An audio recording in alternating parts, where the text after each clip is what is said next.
How do you tax a rich man? Firstly, I'm going to tell you something about myself and most rich people. We don't own anything. There may be a trust fund in Ecuador that owns a company in Singapore that might own a yacht that I can borrow.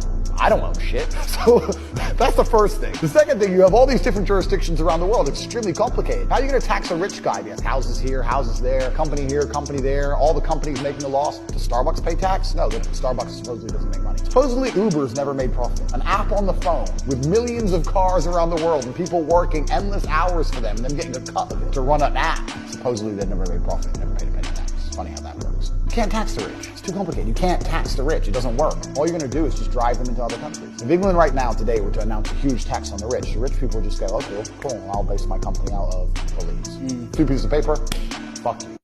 Every single system in the world is based on complicity. They cannot enforce systems. The IRS cannot enforce you to pay your taxes. The police cannot enforce you to wear a mask. There are not enough enforcers. Everything is based on complicity.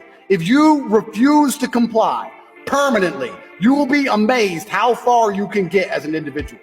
And I mean this. So let me give you an example. My tax affairs are fully in order in Romania because I pay 3%. But when I lived in England, I refused to pay tax. It was 40%. So they started sending me letters and threatening me.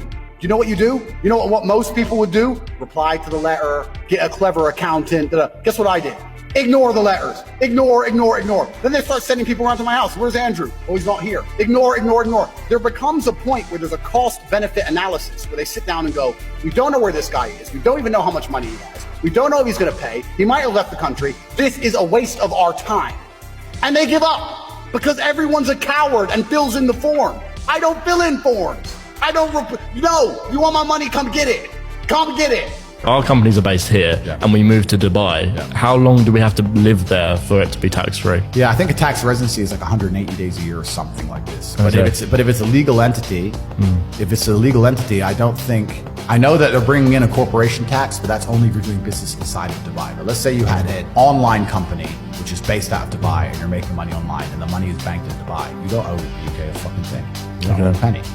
So why when are we moving, Dad? Yeah, you don't owe them a penny. And that's what's so amazing to me, that you go around a city with perfectly clean streets and perfect law and the tallest building in the world and all these bright lights and all this beauty, 0% taxes. It makes you wonder what they're doing with all our money. Well, makes you think, well, surely they wouldn't just be sponsoring random proxy wars and dumb shit like that. Of course not. They must be doing something very smart with all the money they take off. Well, I used to have no problem paying any tax that was due to me. I used to think, well, that's what I do. I go to work, I run a business, I pay my employees' taxes and my national insurance, and I'm happy to do that because it's a furtherment of my country that I love. I'm shifting. Yeah, well, I am shifting.